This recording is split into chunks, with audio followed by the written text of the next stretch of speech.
check out ESPN Film's newly released 30 for 30 podcasts. From the producers of our award-winning documentary series, this is an amazing collection of sports stories you need to hear to believe.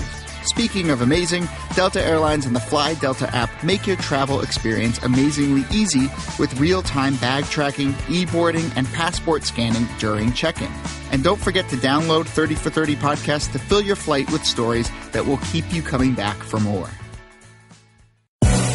Welcome to the Right Time Podcast. The Right Time with Bomani Jones. Ladies and gentlemen, welcome to The Right Time. My name is Bomani Jones. Thanks for listening on ESPN Radio and the ESPN app. We are presented by Progressive Insurance. You can send us a tweet to the 1-800-Flowers.com Twitter feed. It is at Bomani_Jones. All right, so the NFL came back this weekend. I believe we were all very excited about the prospect of the return of the NFL, and it came. And, I mean, that was nice of it, right? Like, I guess you guys, thanks for stopping by. Shannon, was there a good game on Sunday that nobody told me about because I was looking up and down? Like, I watched parts of a lot of those games. I guess the closest thing we had to a good game was, what, the Titans and the Raiders? I think the NFL is doing us a favor here at ESPN and waiting to have their good games tonight for Monday Night Football. Oh, that's what it is. Oh, that's what it is. The NFL is a company, man. Yeah, that's how we got here. Now, we got a wide sampling of mediocre games. And look, it's cool. You can't expect everything to be a shootout, to be super exciting. Oh, I guess Falcons-Bears was kind of good. Anyway, Giants-Cowboys. Got that one last night. Ezekiel Elliott playing because he'll play for the rest of the season. Apparently, they must have had, forgotten to put that on the production notes at NBC where they decided how are we going to handle the Ezekiel Elliott thing because the man, Chris Collinsworth, was like, you'll forgive us if we, there's things with him off the field, but you'll forgive us if we'll talk about him as a football player. And I'm like, oh, that's what we do now.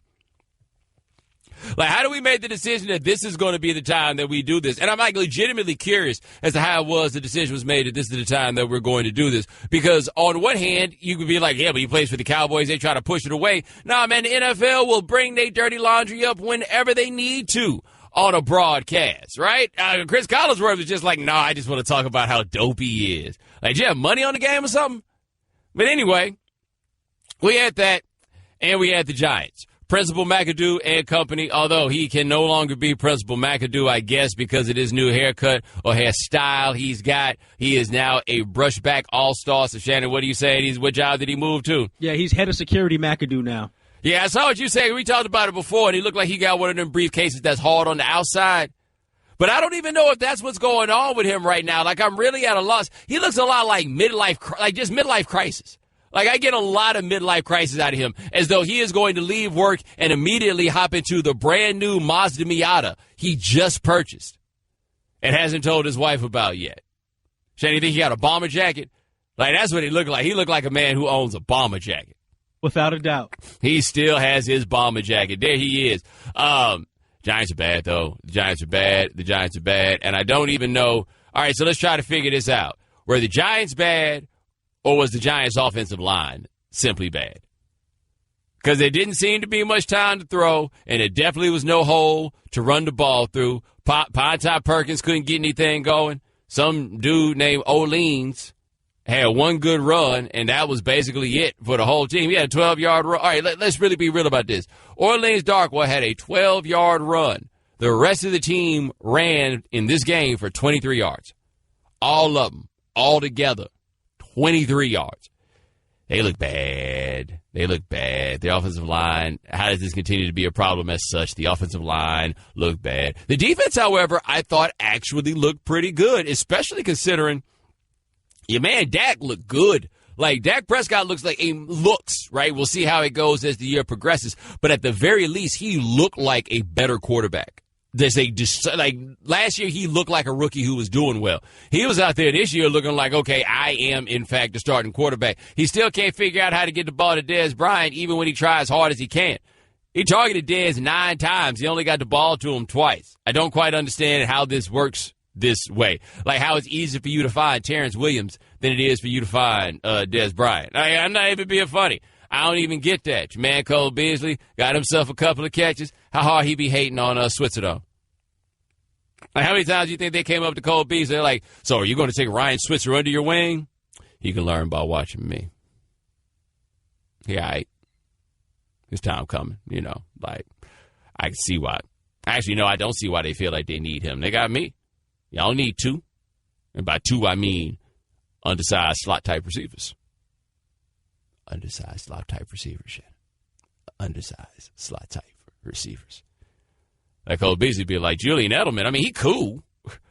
But dude, why you acting like I'm not right here? Like I'm not right here before you. But Shannon's a Giants fan. He does this New York sports thing. Mm-hmm. You have always told me that you do not enjoy watching the Giants on national television because you're always afraid that they're going to embarrass you. Mm-hmm. Or when Eli Manning throws a pick and I get bombarded on the Twitter with all the "Sub with your mans." So, Bo, where'd they get that from? He threw an interception this week, didn't he? Oh, he threw an interception. And you know how I knew he threw an interception? Because my mentions lit up with "Sup with your man, Shannon." But who didn't? Who didn't say that to you? I appreciate it. But you did text me during the game, though. Yeah, did he throw it in the third quarter? The interception? I believe so, yeah. Because that would explain why I missed it. at halftime, I made an executive decision that I knew how this game was going to end. And what do you know? It did, in fact, end that way. Like, it went that way that we thought it would go. But I guess, once Odell wasn't playing, I guess you figured as a Giants fan, the offense wasn't going to show up anyway, so you go on about your business, right?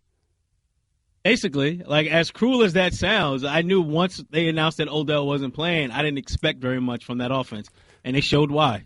And on top of it, don't think so much about yourself, homie. We had a feel-good story. Jalen Smith, back. Looked good. Looked good. This is a dude that I don't think that people were so certain that he was going to play again. He looked good. By the way, here is Director of Security McAdoo saying that the Cowboys just got better of them. We didn't function at a high level tonight. It's one of 16 games. We have to be careful getting too emotional about one football game. But it's one of 16. A lot of effort and energy goes into the first game. Got to tip your hat to Dallas and move on to the next. Hey, play that one more time. I want to try to count them. We didn't function at a high level tonight. It's one of 16 games. We have to be careful getting too emotional about one football game. But it's one of 16. A lot of effort and energy goes into the first game. Got to tip your hat to Dallas and move on to the next. 3. I got 3. Shannon, how many did you get? I got 4 because I actually divided the tip your hat to Dallas and move on to the next one. Oh, now did he do tip your hat twice? Like, I felt like he had one of those that he rotated. Oh, 1 of 16 games. 1 of 16 games. So, yeah, we're going to call it 3.5 on that. He decided he wanted to rattle off all the cliches that he could. Here's Eli Manning telling the biggest lie in the world. Hey, obviously he's a tremendous player, but we got players. We got to play better than that. We got to got to do a better job finding completions on third down, getting converting those third downs, and we'll do a better job of that. Actually, no. To be fair, he is not lying there. Odell Beckham not playing is not the problem. Odell Beckham playing is often enough to obscure the problems. But him playing or not playing is not the problem. I just don't understand. Like, they're not in the same situation as Seattle, where Seattle has an awful offensive line, but Seattle's decided that they're going to try to go low cost on the offensive line, which to me is the equivalent of saying, I like nice cars and I want a nice car, therefore I am willing to endure one-ply toilet paper. Like, I feel like my booty too precious for one ply. I feel like Russell Wilson got to be like, I'm not booty, but I'm too precious for this one-ply toilet paper that y'all have directly in front of me. But Odell him not playing is not the problem. They just have these other problems, and they seem to all be the line, right? Because even if you're like me, and you're not that wild about Eli Manning, I don't know what Eli Manning's supposed to do if nobody can block for him. These receivers seem to be like halfway talented enough. Now, Pine Top Perkins and the crew, I ain't never really, I don't know who any of them are. Maybe they might be good, but other teams find a way to pull it off of running backs that I've never heard of. How you going to come out here and just not have anybody that can block up front? Anybody. What did he say? The best lineman is the guard that they drafted to be a tackle, which is never good news? Justin Pugh, who they drafted to be a tackle with the first-round pick back in 2013, and he's now a guard. And that's your best offensive lineman. Hey, look, say what you want about the Cowboys. Cowboys know walking into every game, our quarterback will have time to throw. And I can't imagine how relieving that has to be Prescott to know that no matter what happens, I'm going to have time to throw the ball. Eli Manning, he's back there like, oh, my God. And you know what his face looks like? the exact same as it would look if he won the Powerball. The Right Time with Bomani Jones. Daddy, where do babies come from? Honey? Mommy went to the store. Oh, well, you see, there's a mommy and a daddy, right? Right. And see, when they call Geico, they could save a bunch of money on car insurance. Oh, really? And that makes them happy? Yes, that makes them very happy. That's good. Yeah.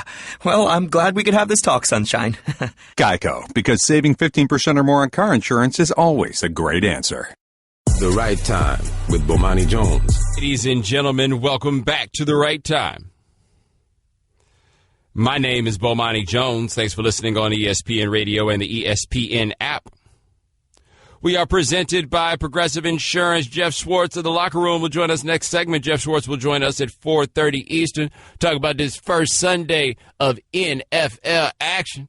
888-729-3776. That's our telephone number. Hey, it's time for Straight Talk, brought to you by Straight Talk Wireless. Best phones, best networks, no contracts. We talked just a second ago about the Cowboys and the Giants did not look good. The Cowboys, I suppose, look good enough. I don't know if we're in a position yet, though, whether we know that if the Cowboys' defense is good or not, or whether or not they were playing against the perfect foil, being an offensive line that isn't really a line. It's a perforated line. It's a bunch of dots. Like, that seems to be the best way to describe what it is that the Giants had going on with regards to their front. So I don't know how good the Giants were. I mean, the Cowboys were. I don't feel like the offense for the Giants. Oh, God, they look bad. They look bad. I can't take much long range from anything that happened in that one. But, buddy, let me tell you something. I feel like I watched a handful of action around the league, and the quarterbacking was so bad, so bad. Here's how bad the quarterbacking was. The quarterbacking was so bad that we were trying to put together a poll of the quarterback that had the worst Sunday. And, Shannon, we got 4 quarterbacks on there, right? Can you rattle them off for the people? Yeah, we asked which quarterback had the toughest Sunday. We're just limited to Sunday since we're not done with the entire week 1 yet. And we went with we have Tom Savage, who lost his starting job to Deshaun, lost his job and got pulled after 1 half. We also have Scott Tolzien, who threw 2 pick sixes. And we also have, I just went blank. Brian Hoyer. You got Brian. Oh, boy. Brian Hoyer. That was awful. And we have Andy Dalton. Yeah, who had, 5 turnovers. Yeah, now stop and think about this for a second. Joe Flacco faced up against Andy Dalton. Joe Flacco played badly. Baltimore won 20-0. Like, they won 20-0, and Joe Flacco after the game is talking about how hard it was for them on offense, all right?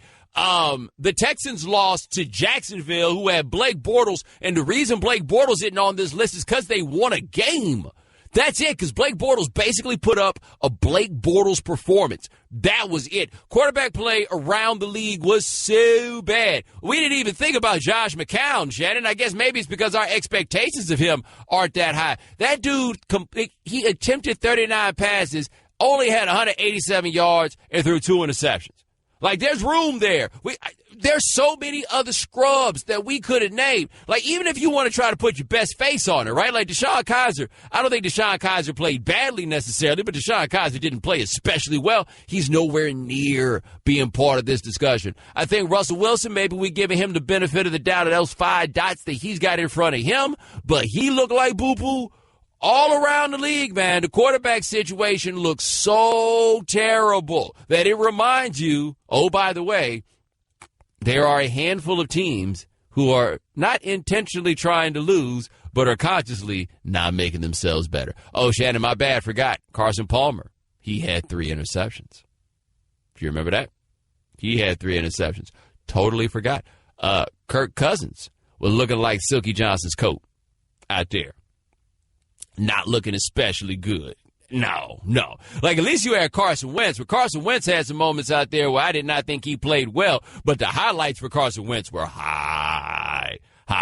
Like, Carson Wentz is on that demo, like that sort of thing in the demo tape that you put out there to show him that potential, right? Like, he went out there and he brought it in that way. There were so many bad quarterbacks. And never forget this.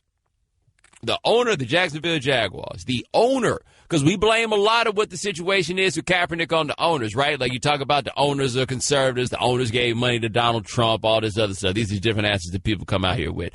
The owner of the Jacksonville Jaguars looked at them sorry quarterbacks he's had, and he was like, yeah, if y'all want to do that, that's cool. I'll take Kaepernick, whatever. And then somebody asked Tom Coughlin about it, and Tom Coughlin don't even want to answer no questions about why it is that he did not make the decision to sign a quarterback who is 2 times as good as anybody that Jacksonville has on their roster. At least 2 times as good as anybody Jacksonville has on their roster. That man's like, no, we'd rather lose.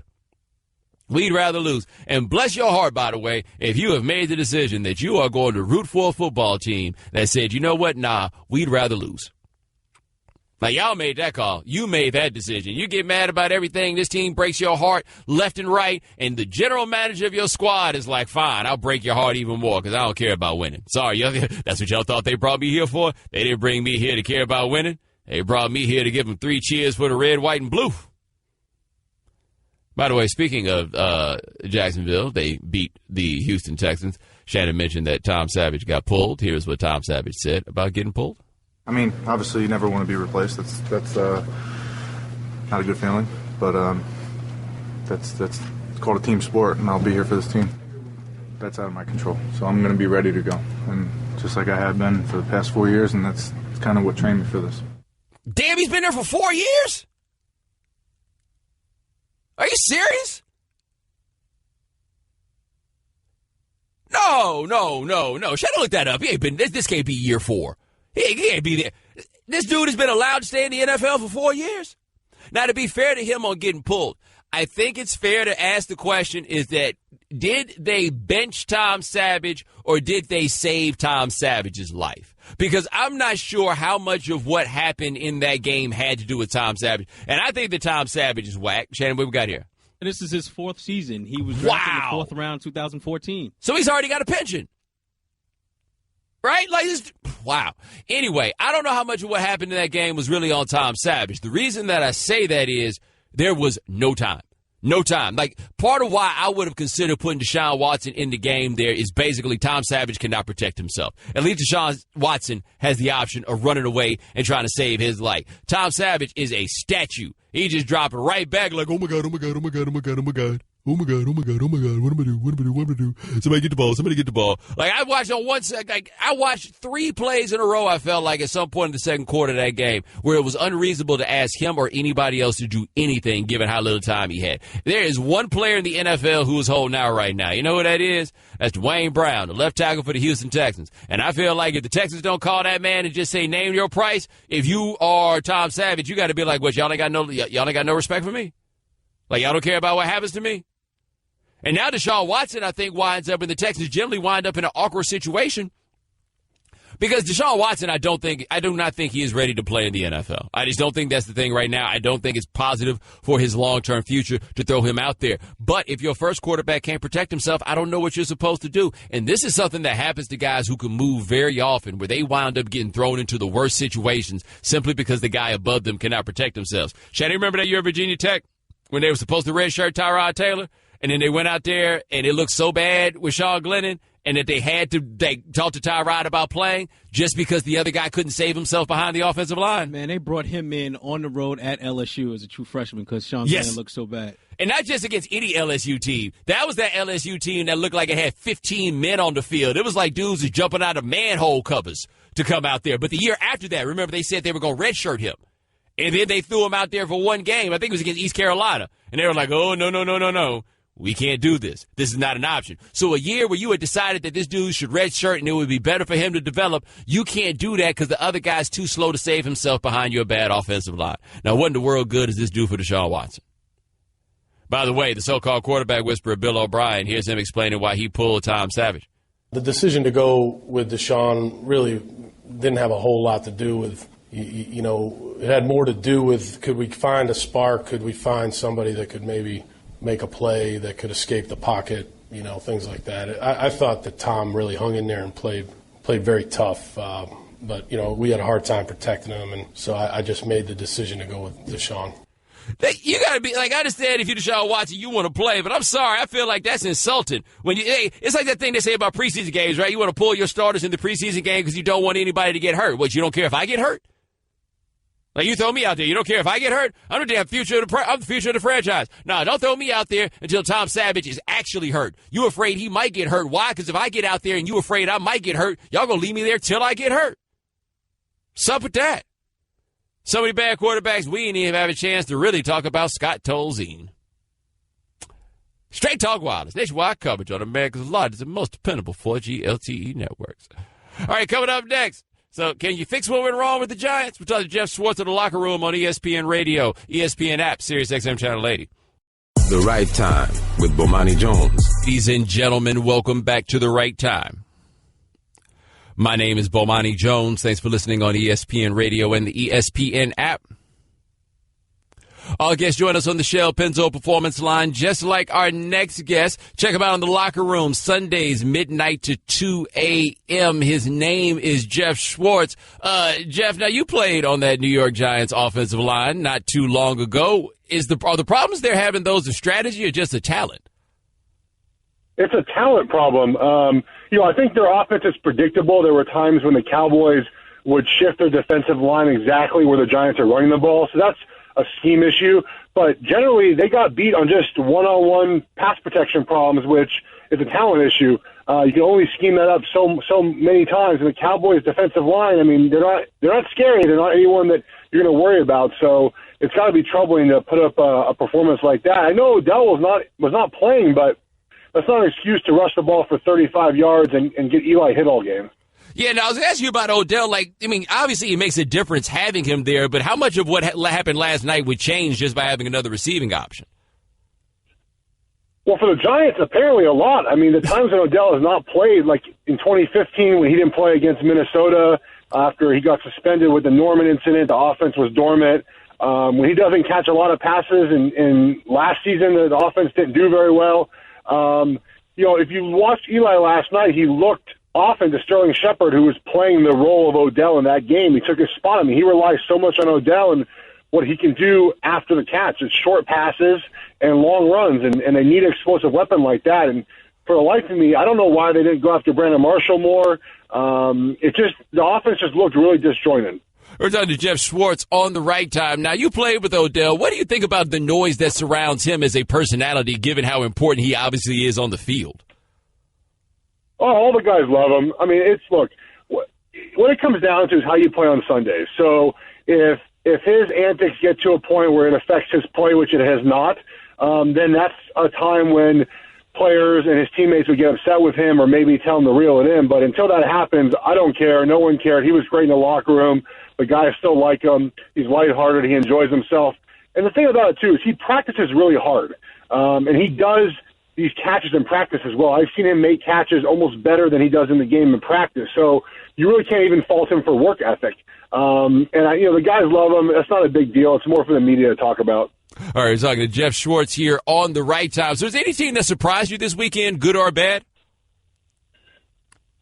Well, there were more, I think, bad surprises. The Bengals offense, non-existent. I think the Giants, non-existent. The Texans, non-existent. But some good surprises, Jacksonville. I didn't see that coming. Did you? We talk about all the talent they have on defense, and they finally showed it yesterday. I watched, actually, I don't know why I put myself through it, but I watched all 10 Jacksonville sacks this morning. And a lot of it's just individual guys winning reps. They finally look like the talent that they've drafted, the talent they brought in, and they won a game how Tom Coughlin and Doug Marrone want to win, which is Bortles throwing for 125 yards, Fournette rushing for 100 yards, and getting 10 sacks. That's how they want to win football games. Speaking of the Texans, Dwayne Brown has to have all the leverage in the world right now, doesn't he? Yes, him and Odell. They both have leverage. Dwayne, there was, look, I get you're going to get beat, but there was a play where the left tackle actually he knocked down the D end and then just stopped playing. And Fowler got up, I think it was Fowler, got up and sacked the quarterback. Like, you have to finish plays. And that's what makes Dwayne Brown valuable, is he can block guys, but he also finishes really well, and he brings attitude to that team. So Rick Smith needs to call him and get him back in the building. All right, we're talking to Jeff Schwartz in the locker room on ESPN Radio here on The Right Time. Now, quarterback play across the board seemed to be pretty bad. Some of it was backup type guys that happened to be in there. But what did you think watching quarterbacks across the league this week? Yeah, it's a pretty boring week of football. I mean, a boring Sunday. I mean, just the guys don't practice anymore. Guys don't play in the preseason very much. There's less practice reps now. I think defenses tend to be ahead of offenses when there's less practice time. Guys will catch up eventually, but it was a pretty bland weekend of football, especially for the NFL. I mean, it just was it was kind of boring, quite honestly. I was surprised. I mean, there could have been, the Packers Seahawks, I thought would have been an excellent showdown of two great quarterbacks. It ended up just being a showdown of offensive lines not playing well, and it was sad because I was looking forward to this weekend of NFL football. Now, what do you think about the Seattle strategy generally? I mean, we talk about this every year where they basically just try to take 5 big dudes, like they get bouncers for clubs and try to turn them into an offensive line in Seattle. Like, what do you think about the Tom Cable experiment? It doesn't work. They've actually spent the most equity on draft picks in the last 5 drafts. They drafted the most offensive linemen. But they don't pan out. They draft guys with huge upside, but are very raw, which doesn't work in the NFL anymore because of the way we practice now. There's no time to develop linemen anymore, especially for, an old school coach like Tom Cable, who's used to doing things one way, which is the pre-CBA. You practice all the time. You have all this time on the field. You can get after it. You can drill guys and work guys, and it's not that way anymore. So it's better to draft a player who might not have as much upside, but is going to be a good football player in the NFL. And Seattle's just drafting guys with giant upside that don't ever get better. And it's a huge profit. I mean, you're wasting Russell Wilson. I don't think people realize how special he is as a player and how special he could be if he just had an offensive line that would give him 3.5 seconds to throw the ball. Now, you played in the spread in college, and what you hear a lot from these NFL guys is that the spread is not developing guys to be offensive linemen. That's part of why Seattle always feels like they can do things like convert guys. What do you think about that argument, though, that there's not enough preparation coming in, and therefore you might as well just try anybody else? Well, I don't agree with the last part of that. I mean, that's ridiculous. Converting D tackles to O-line in the NFL does not work very often. I know it's worked a couple of times, but I do think that college spread offenses play a huge part in this. However, there are some spread offenses, I'll tell you that. There's certain types of spread offenses, right? There's the throw it around, the air raid spread offense. There's the zone read one. And then there's spread offense like Ohio State. They're in the shotgun, but they're running pro-style offensive plays. Their alignment are in 3-point stances. Notre Dame's the same way. Wisconsin is a pro style. Iowa's a pro style. It's no surprise that the best young linemen are all from the same schools because those are schools that still teach offensive line play in college like they would play in the NFL.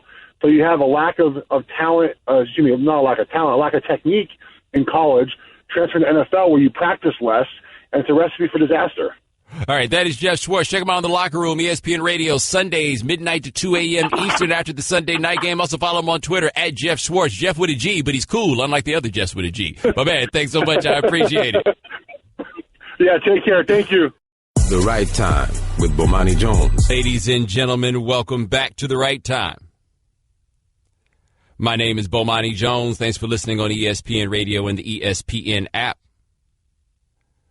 Our guests join us on the Shell Pennzoil Performance Line. Thanks to Jeff Schwartz of the locker room on ESPN Radio for joining us the last segment. Ryan Clark will join us in the 5 o'clock Eastern hour. Remember, if you miss anything live, check out the Right Time podcast available on the ESPN app. 888-729-3776. That is our telephone number. Monday Night Football. We got that tonight. We got the Chargers. And we have got the Broncos. That's the late game. The early game is the Vikings versus the Saints. Adrian Peterson gets his homecoming right away in Minnesota. And once again, let us stop. I don't think that we've really stopped to give enough attention to the fact that Adrian Peterson missed that whole year because of the thing about beating the hell out of that little boy with that switch. And we were all down on him and everything else. In Minnesota, the whole way was like, okay, he can't play right now, but when he can, he coming back. Right? Like he was an old running back, a disposable running back, and the Vikings were like bygones. And now he comes back for his first game against the Vikings. Do we know if Adrian Peterson has anything left? Do we have any idea? Because the problem is Adrian Peterson is like Superman to me, right? He's like Wolverine to me. Shane, remember the other day we were talking about this where people acting like 6'1", 215 isn't big? Adrian Peterson is 6'1", 220. Just to be clear on that one. And now he's coming back out there against the old squad. This would be interesting. Also, do we have like an eye patch update? Or is Mike Zimmer out of the woods on that? Come on, man. You telling me, we talked about this before. Mike Zimmer with an eye patch on would be beautiful for everything, for everyone. It would fit perfectly. Like imagine this, if Mike Zimmer was the coach of East Carolina and he was wearing an eye patch. You telling me them things wouldn't fly out the stores down there? You telling me that they would not? For real? Come on now. Anyway, that late game, which is actually a good game, Chargers and Broncos, these are two teams, both of which could potentially go to the playoffs. 1.5, Shannon, over under. How many quarters of that game are you going to be able to stay awake for?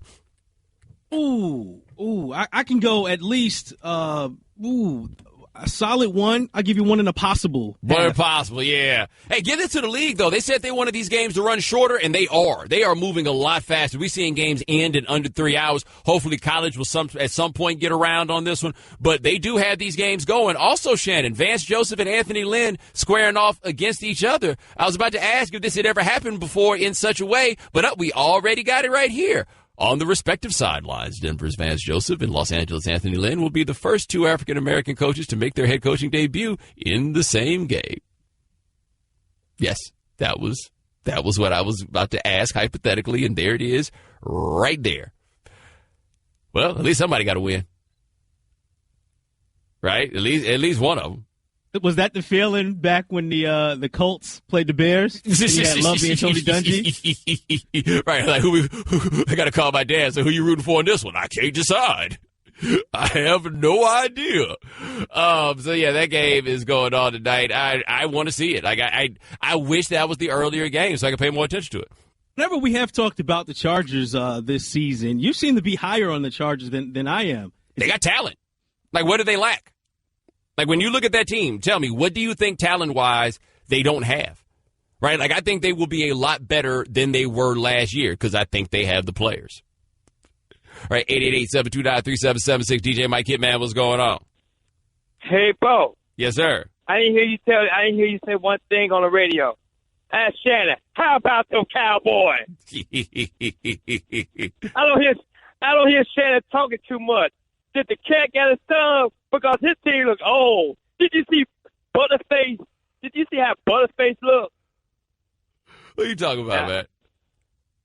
Eli Manning. He looked like Butterface.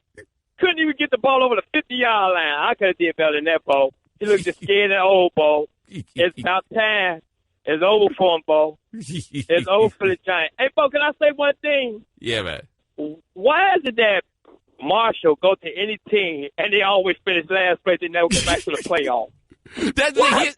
He has not played in a playoff game in his career. As good as he is, Brandon Marshall has never played a single playoff game. You are correct. And they didn't even try to throw the ball to him. And you know why they didn't try to throw it to him, Bo? He got alligator's arms. He's scared. He just collected a check. And Bo, and he went to the beauty supply store and brought some hair and put some braids in his head. How we go, Bo? All right, Mike. Brandon Marshall does have a lot of hair now. Like, he been working on this, though, right? This ain't like a Ray Buchanan situation where you come back from the offseason, all of a sudden you look like one of the Whalers. Nah, he's been working on it for some time. Yeah. Yeah. I was surprised they didn't throw the ball more because he's always open, right? Like, by definition, Brandon Marshall is somewhere right now open because that's what you get from him. Brandon Marshall is always open. But that's your Giants. I don't know if this had to do, and I hate just piling on offensive line, but and Chris Collinsworth did mention this during the broadcast, there was no separation from the Giants receivers yesterday. No. And I don't know if they didn't have the time to get away from the defenders, but there was no separation. Every time there was a pass caught, a defender was right there. Yeah. 4 yards after the catch. Yeah, man. Well, we'll see. By the way, guys, tonight is Monday Night Football. Monday Night Football is a big thing here, and I just want you to take note of something here.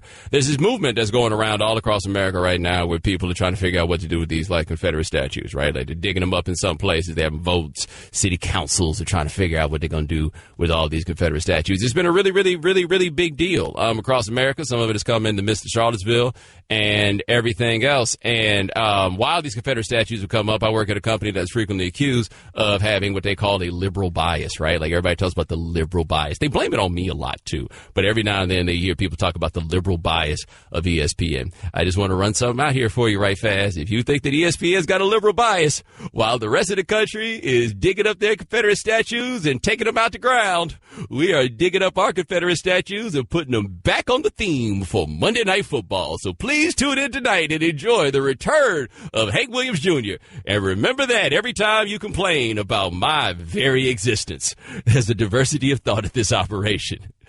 They don't ask me if I agree with it all.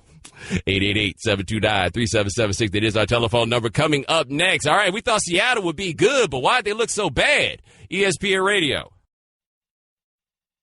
The City Double Cash Card presents Tips for Working Out. Number 4, don't back down. I'm going to increase my speed to see if you can keep up. Running through pain to try to impress you. Okay. I'm barely keeping up. Wouldn't it be great if everyone said what they meant? The City Double Cash Card does. It lets you earn double cash back with 1% when you buy and 1% as you pay. The City Double Cash Card. Double means double. The Right Time with Bomani Jones. Welcome to The Right Time. My name is Bomani Jones. Thanks for listening on ESPN Radio and the ESPN app. We are presented by Progressive Insurance. You can send us a tweet at the 1-800-Flowers.com Twitter feed. That is at Bomani_Jones. NFL action has returned. We had a few games that we thought were going to be good yesterday. I don't know how many of them actually turned out to be good, but we thought that counts, so forth and so on. The Packers and the Seahawks, which has turned into a rivalry of sorts. They seem to play every year. It's really also. I don't understand this because the Packers and the Seahawks seem to play every year. But, Shannon, wasn't it also a stretch there where it seemed like the Panthers and the Seahawks played every year? Yeah, it was a weird thing where you had an NFC West team and NFC South, and essentially it seemed like for like a 3-4 year stretch they played every year. But how could that also happen with an NFC Central and an NFC? Somehow Seattle drew these two. These are their off-division rivals. I don't have any idea how this works, but they seem to play them all the time, right? And there have been momentous games there. There was the NFC Championship game a couple years ago where Russell Wilson drove it down at the end. I think it was in overtime to get that W against the Packers. There is the game with with the substitute referees. You remember that, where we had the substitute teachers? And for some reason, there was two refs that had made the call, and one ref decided to listen to one and not the other, and then it ended the lockout. That's all part of this series. The Fail Mary. Yeah, I got a whole different set of observations about that whole situation that I don't want to share at this moment, but I'll tell you at another time. All I'm saying is that whole moment was a microcosm of life at work for a whole lot of people like us. Maybe not like you, but like us. Anyway, a couple thoughts on that game. Number one, what are you supposed to do behind Seattle's line? Green Bay's line was not especially good itself, but Seattle's line was so bad. And it's so crazy that we keep talking about this team like they're a legitimate Super Bowl contender, while every year being fearful that they don't have an offensive line. And I can't think of any situation prior to this where there's ever been a team that we thought of as consistently perhaps being a Super Bowl contender where they got this one problem. Oh, this little small thing, our offensive line perpetually stinks. Right? Dallas, everything we think Dallas has is on the basis of them having an offensive line you can count on walking in the door. We have no idea what the deal is with Seattle's offensive line. No wonder their defense be so salty. Right? Of course they're so salty. They don't need to be salty at the offense. They don't need to be salty at Russell Wilson. They need to be salty at them dudes from between 50 and 79 because they seem to be what the issue is with that team all the time. And they looked bad. They can't pass block. They can't run block. Russell Wilson out there running for his life. Plus, they like to get some running backs in there that you ain't never heard of. Johnny Carson or whatever his name was they put back there. Seattle's just look, we've decided that we put the money on keeping this defense together, which is a choice that I thought was understandable on a number of levels. And you have to remember that the best players on Seattle's defense are basically around the same age. Right? So, Richard Sherman was drafted in 2011. I think Cam Chancellor was drafted in 2011 or 2010, one of those. Earl Thomas was drafted in 2010. Michael Bennett came into the league in I want to say like 08, 09, somewhere there. But like all these guys are basically clustered around the same ages, which meant they were all due to get paid around the same time, which meant in order to keep that defense together, you were going to have to find ways to make the money work in other places. And so they've tried to draft offensive linemen to get young guys out there. That hasn't worked because maybe you could get them for the cheap. That hasn't worked. They kind of sort of got a nickel and dime it in the wide receiving core. They got Doug Baldwin. He turned out to be a pretty good receiver, but they kind of got a nickel and dime it around there. Like on offense, it's all about we're going to try to scratch this together. And so Seth Wickersham of ESPN had written that story about Seattle saying how they had the tension and the defense feels like they're held to a higher standard to the offense, and that's frustrating everybody. And that's totally correct, except for the fact that y'all the ones that's making all the money. Now, granted, Russell Wilson makes a lot of money. He makes a lot of money, but y'all make the money. And this is what it takes. Y'all are going to have to be the ones to carry this all the way through. I just don't know how much carrying they're going to be able to do because, I mean, the Packers, like, their defense is not monstrous, right? Like, I don't feel like that's a team where the Seattle's like, yo, we're going to have to really bring it in order to get it done against a Titanic unit like that. No. I don't really feel like that was what it was. They just didn't have it. And then, like, Seattle couldn't keep the ball. Like, I imagine more frustrating for the defense is not even so much the idea that we're asked to carry you, but can I get a break? Right? Can we get over here and breathe? What they call it? Can I get a blow? Like, is a blow too much to ask? Can your boys get a blow? And they can't. Shannon, they were on the field for 20 minutes and 47 seconds. Excuse me. That's the Seattle offense. The defense was on the field for 39-13. Imagine how hard your chest would be just being on the field that long. You're going up against a guy like Aaron Rodgers with his snap counts and all the things that he does. And he's just Aaron Rodgers, right? And in spite of that, by the way, they held Green Bay to 6.2 yards per pass attempt and 3 yards per rush attempt. Like, the defense still brought it. The defense still played well. They still only gave up 17 points. Despite everything that we can point to, they still only gave up 17 points. Being on the field for 40 minutes, they still only gave up 17 points. I can't imagine how furious they have to be about that. I can't. Oh, by the way, here's Russell Wilson. This is going to shock you, but he swears it's going to be okay. I felt super clear out there. I think the rest of our guys did too. Some guys made some big plays.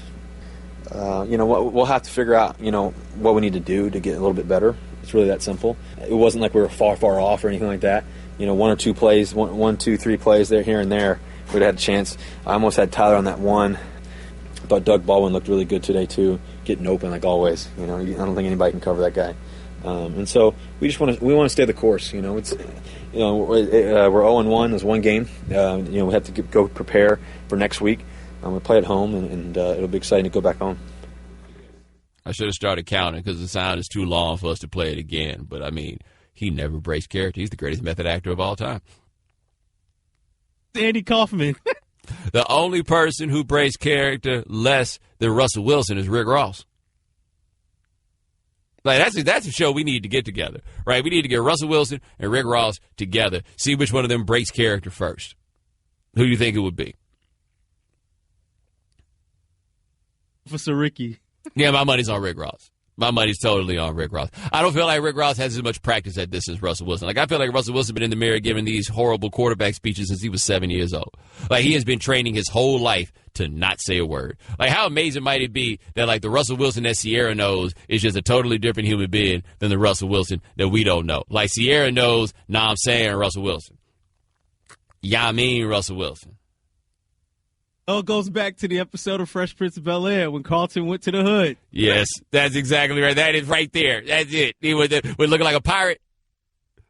Or would it be, or, is that the episode, is it the Fresh Prince episode of Carlton going to the hood and he winds up getting all the way immersed? Or is it possible that the Russell Wilson that we're getting is actually the Fresh Prince episode where Will was wearing the sweaters wrapped around his shoulders trying to holler at that girl, and then he found out that she liked the gangster, and then he came back on the other steeds?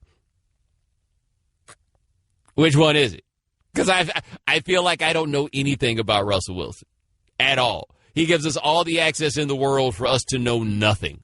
Nothing at all about him, except for the fact he's running for his life. There's one thing we do know about Russell Wilson. Go ahead and tell him. He's from a small town named Richmond, Virginia. Oh, God. Small town, Richmond, Virginia. Like, what else has he said? Have you heard him rattle that off in an interview the way he did for us? Was that something he was just trying that week? That was new. He was adding that to his cliche repertoire. Right. He decided, did he just like workshop that with us and then decide he was giving up on it? Because I feel like we should have heard that from him in all kinds of other places. Wrestling when they have a house show, yes. They go out here and practice before That's it goes exactly on television. it. He was out here practicing his small town, Richmond, Virginia. Yeah, like this is what he does in a comedy club before the Netflix special. Like he's just getting his weight up before it goes there. But how much of a problem do you think the Seattle offensive line can be? Because the one thing they have going for them is they have a division they should win, except for the fact that the Rams were out here looking like the number one ranked team in the Associated Press poll. Played against the Colts. Like, yeah, part of that was playing against Scott Tolzien. The other thing with the Rams, though, we know they have talent on defense, right? So even without Aaron Donald, they added Wade Phillips to this equation. And if we know anything about Wade Phillips, we're going to figure out how to get this pressure thing cracking. You know this. So if they get a defense like that, how much offense do the Rams actually need? And apparently, Sean McVay might be the quarterback whisperer that actually does really exist, right? Because we saw what he did with Kirk Cousins. And Kirk Cousins, granted, I think Kirk Cousins was the same dude at all steps in this. But if you saw Kirk Cousins play against the Eagles, you realize, man, that dude is just not good. Sean McVay can make it look a little bit different. Jay Gruden going back to calling the plays that don't really look like the Heat. Sean McVay got his hands on Jared Goff, who was one of the worst rookie quarterbacks we had ever seen last year. Jared Goff put up 3 bills and like an efficient 3 bills. How crazy would it be if the Rams messed around and got out there and won this division, right? I mean, I feel like it's too early to say that they will. I feel like it's too early to say even that they could. However, it's not too early to prepare yourself for the possibility. Shannon let them know. You don't have to get ready if what? You stay ready. That's what I'm doing. 888-729-3776. That is our telephone number. Coming up next, the Tom Savage era. Over before it began. That's got to stink. You listen to ESPN Radio, the ESPN app, Sirius XM Channel 80. You're listening to Love Advice with Leanne. Caller, you're on the air. Hi, Leanne. Longtime listener, first-time caller. Why, in your professional opinion, do you never take my calls off the air? Is this Carl? Yep, it's Carl. I mean, we had a few dates. Everything was great. I thought, Well, you know, when you switch to Geico, you could save a lot of money on car insurance. Okay, awesome. You should call them. I will. Geico, because saving 15% or more on car insurance is always a great answer. The Right Time with Bomani Jones. Ladies and gentlemen, welcome back to The Right Time. My name is Bomani Jones. Thanks for listening on ESPN Radio and the ESPN app. We are presented by Progressive Insurance. Ryan Clark of ESPN will join us next segment. Ryan Clark will join us at 5:30 Eastern. Get instant gold status at Shell. Join the Fuel Rewards program now at fuelrewards.com/gold. 888-729-3776. That's our telephone number. We were telling some jokes about Russell Wilson. It looks like somebody put their cape on. Let's hit the phones and talk to Fred in North Carolina. Fred, thanks for calling The Right Time. Hello, Bomani. Hello, Shannon. Good to talk to y'all. How you doing, Fred? By the way, this is the real Fred from North Carolina. You had another one on about a month or so ago, so just want to make the identification here. Understand. NC State fan, you ask about Russ. Russ is a freshman. When he had 3 great years at State, had to run for his life every time he was there, and he always had. That's what impressed me. True freshman. First time they interviewed him. Well-spoken, all the cliches, and I'm thinking, good Lord, he's been chased all over the place. People tried to behead him with no offensive line help, and here it is. Everything is positive. So Russ has been doing this ever since he was a freshman. Yo, you're right about that. I forgot about that year with they had to put him in there. In fact, he got that concussion his first game because he couldn't run for his life, and then finally just had to save himself. He wasn't even going to start, and he got put in as a true freshman. I was sitting in Cardiff Finley, and I said, oh, God, we're going to get killed. They went in there, and he took off, and for 3 years until Tom O'Brien decided that he was going to enforce discipline and let Mike Glennon play because he'd been there all year, and Russ was playing baseball, and he went to Wisconsin. He had to run for his life every year and kept us relevant and had winning records with him doing it. And always positive until, of course, he went to Wisconsin. But he graduated and did it the right way. There you go. Fred, always appreciate it, man, and good to talk to you. All right, 888-729-3776. Shannon, you remember that first year Russell Wilson was at State where they were so depleted that there was the thought that he might be returning punts? They had to get whatever players they had. Yes. Whose backups were Daniel Evans and Harrison Beck. You forgot about Harrison Beck, didn't you? It's like it never happened. 888-729-3776. That is our telephone number. We were going to talk about Tom Savage, but ain't nothing to say there. Y'all seem to be caught up on Baker Mayfield. Or are people actually charged up about this Baker Mayfield thing, Shannon? Does anybody actually care about this thing with Baker Mayfield and him trying to plant the flag at Ohio State? I'm not sure if you guys saw this, but Oklahoma won a game against Ohio State. I know Oklahoma won the game against Ohio State because I was watching it, but just in case I was not watching it, my mother, who went to Oklahoma, sent me a text that said, I'm sure you saw the OU-OSU game, because she went there and she likes to bring up when Oklahoma wins. And, I mean, that's a game that throughout in recent years, that's a game you could bet on Oklahoma losing. No, Oklahoma went up there and put the hurt to Ohio State, and then Baker Mayfield, because they were still salty about getting mollywopped last year on their own field, he came out there with the OU flag, and he's like, I'm going to plant our flag at midfield. And so he ran out there with the Oklahoma flag, and he brought it up over his head, and then he brought it down to the ground, and he couldn't plant it because it's artificial turf. It's not how artificial turf works. It doesn't go that way. Baker Mayfield had to apologize today. In fact, here is Baker Mayfield apologizing right here. It was an emotional game. I told you guys that last week that it was. I knew that it was going to have a lot of implications on the playoffs, and so that's the way we were prepared. And so it was an emotional game. And so after the game, it did not mean for it to be disrespectful towards any Ohio State people at all, especially not the team or the players, because they're a great team and a great program. So I didn't mean it to be disrespectful at all. I mean, we do the flag thing at OU Texas, and so that's just something that I got caught up in, an emotional win. And, it should have been something I did in the locker room, so I apologize for doing it in the middle of the field. If he has to apologize for that to you, you're a dork. Can we just go ahead and say that right now? If he's got to apologize for that, you're a dork. And did you notice what he said at the end there, Shannon, that we do that for OU Texas? Right. Like, they come down, and when they win a game, they plant a flag in the middle of the Texas State Fair, and ain't nobody made them apologize not one time for this. Now we got to apologize because some dorks are mad that he tried it in Ohio. Ohio needs to toughen up a little bit. That's one thing about being a Texas fan, man. Anybody from one of these little Rudy-Poo border states that wishes they was Texas, they always want to come put their flag down. Arkansas did it at Texas in 2003. I ain't going to lie. I wanted to set the damn thing on fire. I'm not going to pretend as though like I like it, I enjoy it, but you ain't asking nobody to apologize for that. What this dude needs to apologize for is the NCAA investigation that should be spawned by him trying to plant that flag at midfield. And I say that should spawn an NCAA investigation because that's enough to make me ask questions as to whether or not Baker Mayfield is actually taking his own classes. How the hell do you think he was going to plant that thing in a rubber field? Like, there had to be at least one dude that was at midfield when they saw him that was like, hey, but you can't, you. How long do you think it took him before he realized why it didn't work?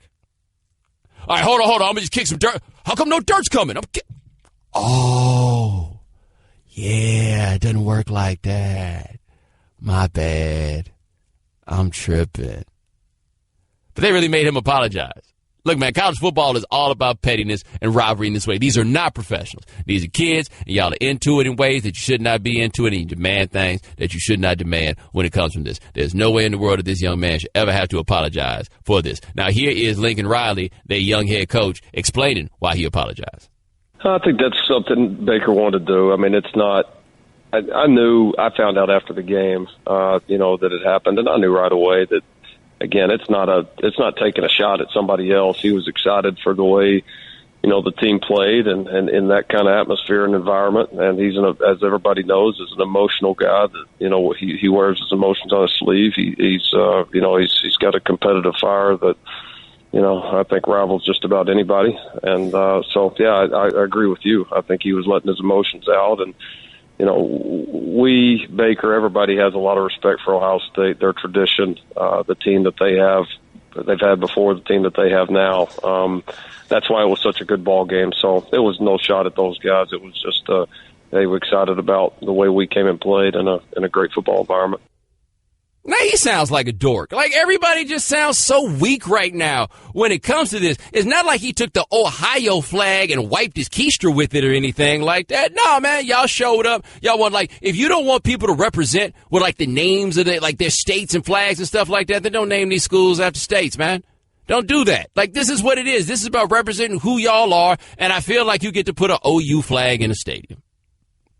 I feel like y'all got me out here defending. The other thing you have to remember, Oklahoma, one of them states that's just a little bit insecure. You need to let them have their moments when they can. You ain't never seen the Grapes of Wrath? Come on, man. They got a lot that they fighting within themselves about their self-esteem. 888-729-3776. That's our telephone number. Coming up next, we're going to get you caught up on Week 1 with Ryan Clark on ESPN Radio, the ESPN app, Sirius XM Channel 80. The Right Time with Bomani Jones. Ladies and gentlemen, welcome back to The Right Time. My name is Bomani Jones. Thanks for listening on ESPN Radio and the ESPN app.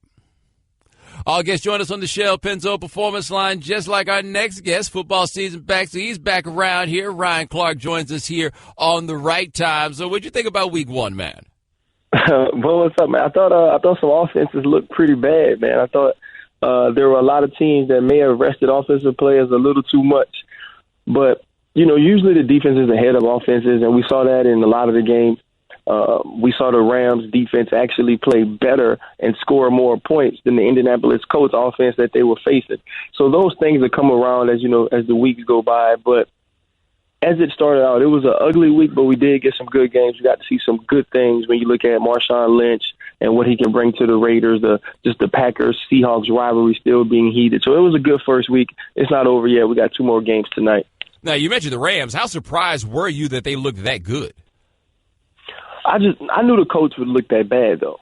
I can be honest. You got Tremaine Johnson on one side, you have Joyner on the inside. Those guys getting pick sixes off of Scott Tozine doesn't surprise me. Jared Goff being able to hit wide open receivers doesn't surprise me. And so, you're glad that Jared Goff takes another steps and is able to make NFL throws to wide open receivers, but he's supposed to. So going forward, they need to build on that and do that against some good competition because the Indianapolis Colts haven't done a good job of having someone to back Andrew Luck up. They also haven't done a good job of building this team up around him. All right, Dr. Ryan Clark of ESPN here on The Right Time. Now, it's already been announced that Andrew Luck will not start this coming week. Could they have possibly handled this any worse? Like, it seems like this should have been something, at the very least, they had some idea of how long Andrew Luck would be out, and now it all seems like they know, but they're just telling us week by week. Exactly. Like it's almost as if they're as caught off guard by it as we are. Yet they've known about his progression. They've known about his recovery all off season, and you don't address it. You don't go out and get a veteran that you can depend on behind him. And it's not just this injury, Bomani. Andrew Luck takes a lot of hits in the pocket. He's a guy that'll try to run and gain the extra large. He's missed games before. And to not have a backup plan after seeing what your team looks like when he's not on the field just doesn't make sense to me. All right, Dr. Ryan Clark here on The Right Time. Switching gears just a little bit. What do you think about the rookies that you saw out there? Like, I think Deshaun Kaiser, even the loss, was a lot better than a lot of us expected, along with some other guys. Deshaun Kaiser actually made the Cleveland-Pittsburgh Steelers game competitive. It wasn't the blowout or the whitewash that many people thought would take place. And then you look at some of the rookie running backs, I thought they did extremely well. Leonard Fournette going for 100 yards. Christian McCaffrey, even though the numbers don't say it, getting 20-plus touches and being a positive effect on that offense. You go to Tyreek Cohen in Chicago. I'm talking about could be the next coming of a Darren Sproles type player. So you had guys sprinkled in that did an amazing job this weekend, starting with Kareem Hunt on Thursday night against the New England Patriots. Well, you mentioned Leonard Fournette. How long will it be before he's seeing those 9-man fronts? Because as good as he was, oh, man, Blake Bortles was still bad. Blake Bortles was still Blake, huh? You know what, man? He's going to see those fronts very soon. You lose one of your starting receivers this weekend as well, so you're going to see some teams stack that box and make Blake Bortles beat you. And for the first 4 years he's been in the league, he hasn't been able to do that. We'll see if he's gotten any better or has any more confidence now that the team around him and surrounding him is a little bit better. All right, now I want to talk to you a little bit about the Giants because the Giants look bad. The offensive line looked bad. Odell Beckham did not play. So how much does having him perhaps help their situation with the offensive line? It helps it a lot, actually, because he can give you that one big play. He can give you that huge splash play that changes the game. If you go back and think about the Dallas Cowboy game late last year when they beat Dallas in a close one in the Meadowlands, the game was tight. The reason they won is because Eli Manning threw a 4-yard pass that Odell Beckham turned into a 60-yard touchdown. It wasn't a game where the offense moved the ball up and down the field. And all offseason, we were so excited. The media so excited. Oh, my goodness, they draft Evan Ingram. Oh, my goodness, they have Brandon Marshall. Sterling Shepard's going to take the next step. This was all predicated on the fact of how much attention that Odell Beckham Jr. garners, how much you have to plan and strategize to stop him. Without him on the field last night, many of those guys looked pedestrian, and Eli looked like a bad quarterback. All right, talking to Ryan Clark of ESPN here on The Right Time. Speaking of looking pedestrian, the Steelers' offense, we talked about Deshaun Kaiser playing well, but did you expect more out of that Steelers' offense? I did, and they were just okay. Antonio Brown was Antonio Brown, 11 targets, 182 yards. He played extremely well. It took Le'Veon a little while to get going. He wasn't, the guy we're used to seeing. I think that was to be expected.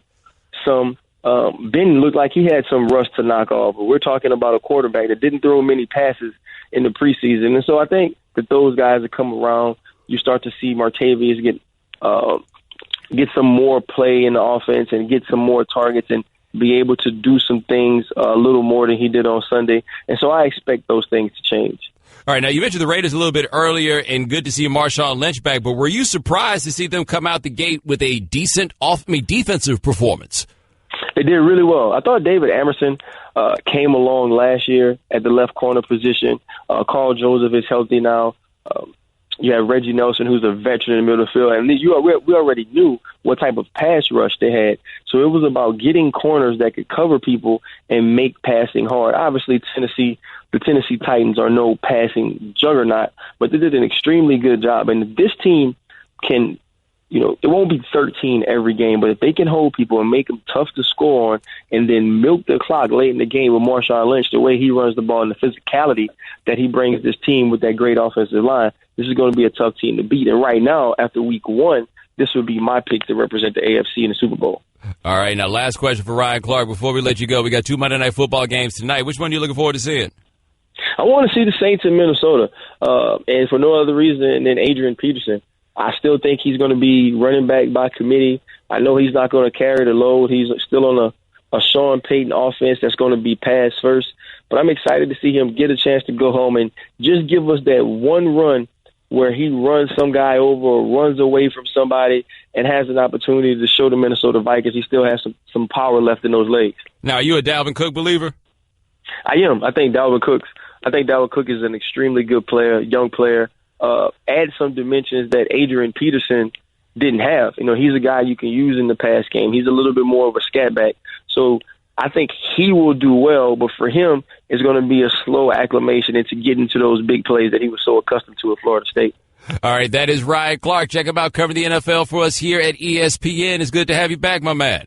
Good to talk to you, boy. Have a good one.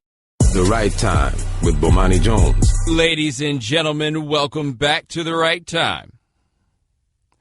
My name is Bomani Jones. Thanks for listening on ESPN Radio and the ESPN app. All guests join us on the Shell Pennzoil Performance Line. Thanks to Ryan Clark of ESPN for joining us last segment. Spencer Hall of SB Nation will join us at 6:30 Eastern to talk some college football. Nothing makes up for your football obsession quite like a surprise from 1-800-Flowers.com to order a dozen multicolored roses plus an extra bouquet and a vase for just $29.99. Go to 1-800-Flowers.com/ESPN. 888-729-3776. That is our telephone number. So I imagine that there are two places today where overreaction has been at its absolute height. One of them is Sports Talk Radio. The other, the waiver wire of your fantasy league. Shannon, have you tried to pick up Tariq Cohen yet? Let's see. That's A&T's Tariq Cohen. A&T, that's right. I feel like I should have come through for the squad and already have picked him up, but I did not. I watched a little bit of that game. I was like, yo, why would I keep this old Darren Sproles on my bench when I can get the young one? Yeah. By the way, Tariq Cohen, I can tell you this right now. You don't want to fight that dude. But he is perfectly willing to fight you. And I believe he is 5'6". About that. They give him a generous, I think, 5'7". And I saw he lift weights all the time. I guarantee you that's a stay ready all-star. You don't come from where he started and wind up where he is without the willingness to pop somebody in the mouth. There's no way in the world that is not the case. I was jumping out there to try to get him. Somebody go fall for that Jared Goff on the waiver wire, and I highly recommend that you don't do that. Like, I feel like that's a trick that is just a little bit dirty. I don't feel like you want to play that game necessarily. But no, the waiver wire after week 1, everybody's just trying to figure out, okay, so how far should I go with this? How far should I go with this? Somebody go hand the keys to Jared Goff? You think that's going to happen? Somebody's going to fall for it, though. Because they're going to think about it like, well, yeah, last year was his rookie year. He had some struggles, but this is the year he's really putting things together. By the way, speaking of the Rams, Todd Gurley, he looked good when I looked up and saw him. 19 carries for 40 yards. Like, at some point, this is supposed to come around, right? Like, we saw greatness from Todd Gurley early. This is, year 3 for Todd Gurley? I mean, did we get fooled? Did we get faked out? Because, I mean, I was here for the Gurley thing. Like, I'm not going to pretend like I was ever too cool for school when it came to him. But, is this just not going to turn out the way we thought it would? So we got Tariq Cohen on your waiver wire moving too fast at the same pace, I guess, as Kareem Hunt after Thursday night where everybody was out there like, yo, I got to get that. Unfortunately, I can't pick up Kareem Hunt on the waiver wire in my league because he was too busy putting up 44 points against me. Yeah.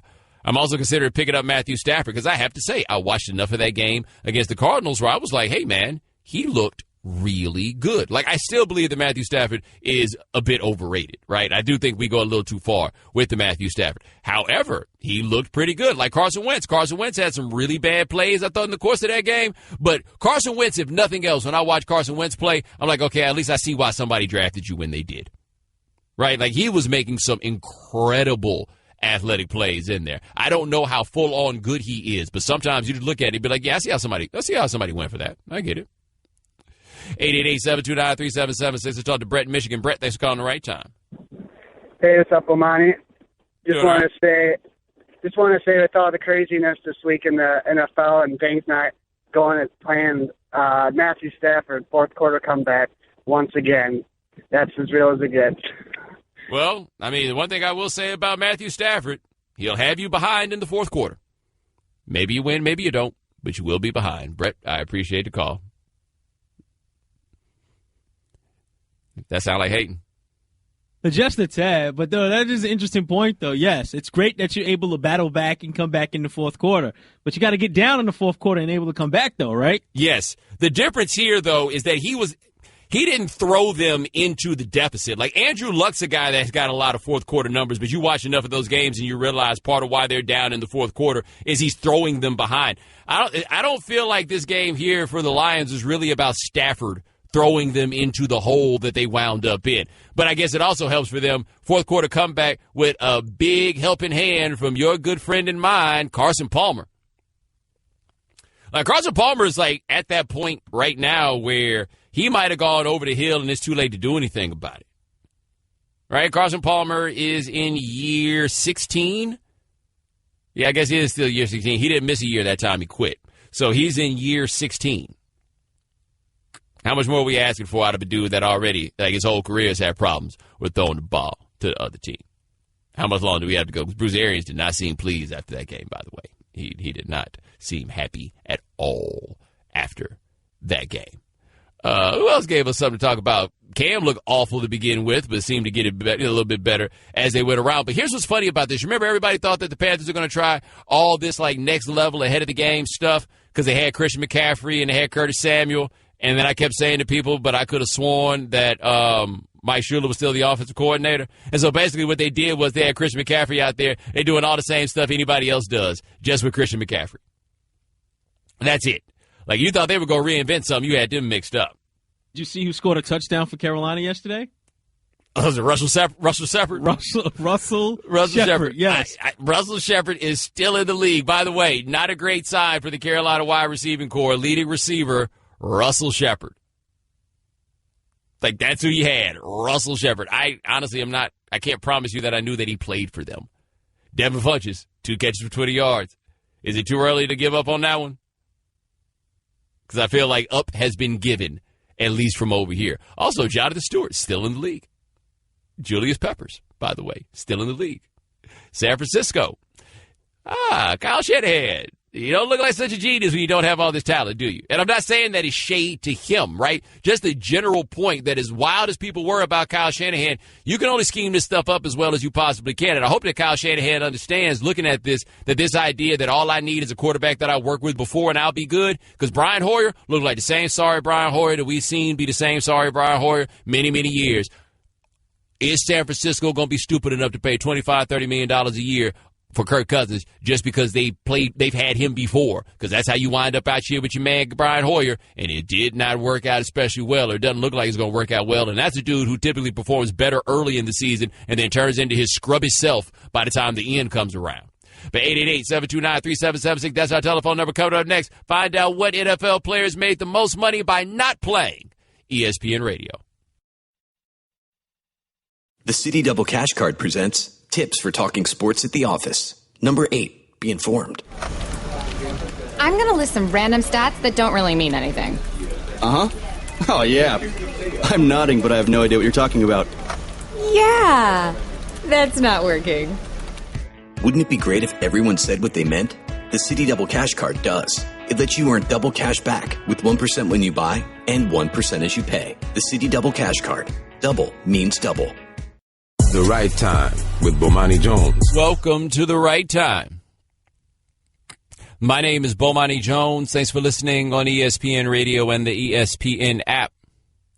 We are presented by Progressive Insurance. You can send us a tweet at the 1-800-Flowers.com Twitter feed. That is at Bomani_Jones. Had the Cowboys and the Giants last night. One of those games that a lot of you people nationwide care a whole lot about. Dallas Cowboys fans everywhere. New York got a whole lot of people. And Shannon roots for the Giants, so it's always fun to point out when his team loses.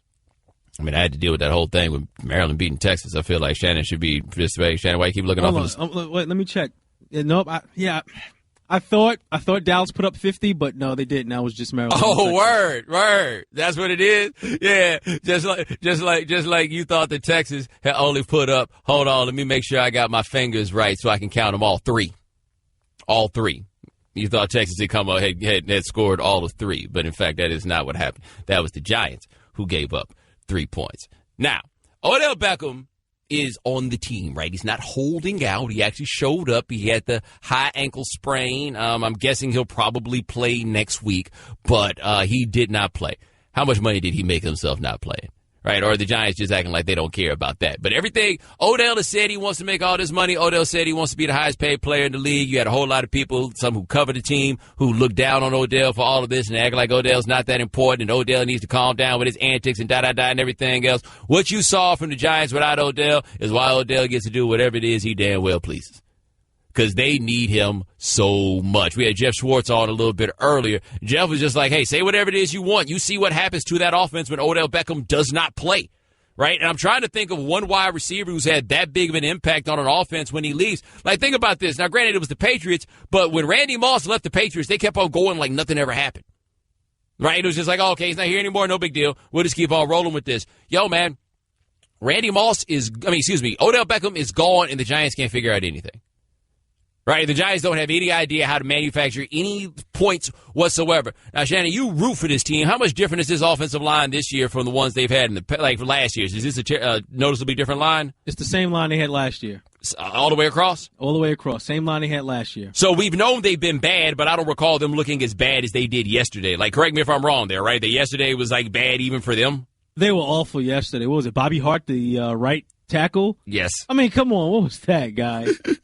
Yeah, if you're not good at run blocking and if you're not good at pass blocking, at least be good at getting in the way. And he couldn't even do that. I mean, you don't like either of your tackles is basically what you're saying, right? I think Eric Flowers would be a good enough right tackle. But the problem is the Giants have him playing left tackle. Do you even know if he'd be a good enough right tackle, or do you just figure he's not a left tackle, so we'll give him a chance at the right before I just give up on him entirely? And then they can always make him a guard like other tackles that they've drafted in the first round. Yes, they did draft Justin Pugh in the first round. But he's a good guard, right? Right? He's has a good actually guard. turned out to be a pretty good guard. See, there you go. He's a good guard. Be happy with what it is that you have. But Odell Beckham's agent, he and his agent both had to be watching that game with their feet on the table like, hey, man, I'm going to start looking at boats on the internet, bruh. You want to look at a boat? I'm going to start looking at boats. Because I feel like we're going to be able to get a boat. Like, if the Giants look at this thing with Odell, hey, here's the other thing about it for the Giants there. It doesn't even matter whether or not they're willing to give Odell more money because of what they saw. You're not going to be able to convince Odell he's not worth more money after what we saw. Like, you know, every time somebody, you get in a negotiation, whatever, you try to explain to the man why you're supposed to get paid. The man got all the explanations in the world as to why it is, why they don't have it, and we got all the money that needs to go around and da-da-da and everything else. And, you know, you'll listen to it. You'll hear him out. Odell looks at what they look like without him. Odell ain't trying to hear none of it. Odell's like, pay me what you pay Eli. I bet Odell's looking at it like this. You put Geno Smith in there and let me play and see if we got more offense than you did putting Eli in there and I didn't play. Which, by the way, might be a, fair question. How would they generate more offense? Odell and Geno or Eli and no Odell? Given what you saw from Eli and no Odell and what you've seen previously from Eli and no Odell. Like, the dude matters, right? Like, we act like quarterbacks are the only ones that matter. No, that's not it. I also felt bad for Eli, though, because since they could not run the ball, not only do you not have time, everybody knows that you're passing every time y'all line up. Every single time. They attempted 38 passes, had 3 sacks, right? The Giants ran the ball 12 times. Like, they didn't even try. There was no point. They knew they could not get it done running the ball. They did not even give an effort toward running the ball. So if you Odell, yeah, we about to get paid. Only person that made himself more money by not paying this weekend was Dwayne Brown. Because I don't know, what exactly the gap is between what Dwayne Brown wants and what the Texans are trying to pay him, Dwayne Brown being the left tackle for the Texans. I don't know what it is, right? I don't have an idea what the number is. I don't see, though, how it is that you're the Texans, how in the world you can let Dwayne Brown sit at home for another game, given that the future of your franchise, y'all trotting him out there basically because he's fast enough to save his own life. But, Shannon, he was gimpy. He was walking around with a limp, ankle problems by the end of the game. So those offensive line issues for the Texans are costing them in more ways than one. Right. So are you going to put the future of your franchise behind a bad offensive line while he is gimpy, when the whole reason you're going to really put him out there behind the offensive line is because you need somebody who can save himself? Like, is that what you are willing to do? Dwayne Brown just got to be right there at the crib like, we about to get paid. We about to get paid. Like, he might be, I'm telling you, man, one of these cats is going to bring the holdout back into style. Like, that's what I feel like this is. Like, this is bringing the holdout back into style. It also, by the way, looks like Aaron Donald was not trying to bring the holdout back into style as much as Aaron Donald didn't feel like going to training camp. He's like, yeah, I'll miss a game, whatever, as long as I ain't got to go to camp. That's cool. Although I guess it also didn't work out so well for Aaron Donald that they only gave up 9 points when they did not have him. That being said, they were playing the Colts, who were led by your man, Scott Tolzien. Also, before we forget, speaking of the Texans have 3 tight ends on their roster. They all have one thing in common. They're all in the concussion protocol. Every single tight end on the team is in the concussion protocol. And they are in the concussion protocol in the worst week functionally that you can be in the concussion protocol, which is the week that they play on Thursday night. Like, I feel like if you're in the concussion protocol and y'all don't play in the Thursday night game, you're not playing. So they got to go get tight ends, right? Like, they got to go to the store and get, multiple tight ends. Can you sign 3? Or you're going to have to convert an offensive lineman, I guess. Make him the blocking tight end. Or you got a wide, like a Kelvin Benjamin type of overweight wide receiver that perhaps you could put in a 3-point stance. Any fullbacks on the roster? Are they still making fullbacks? Well, actually, to be fair, it might be the best thing for protecting these cats, right? You take one of these tight ends, one of these offensive linemen, turn him into a tight end. He's not going to run no routes. Extra blocker.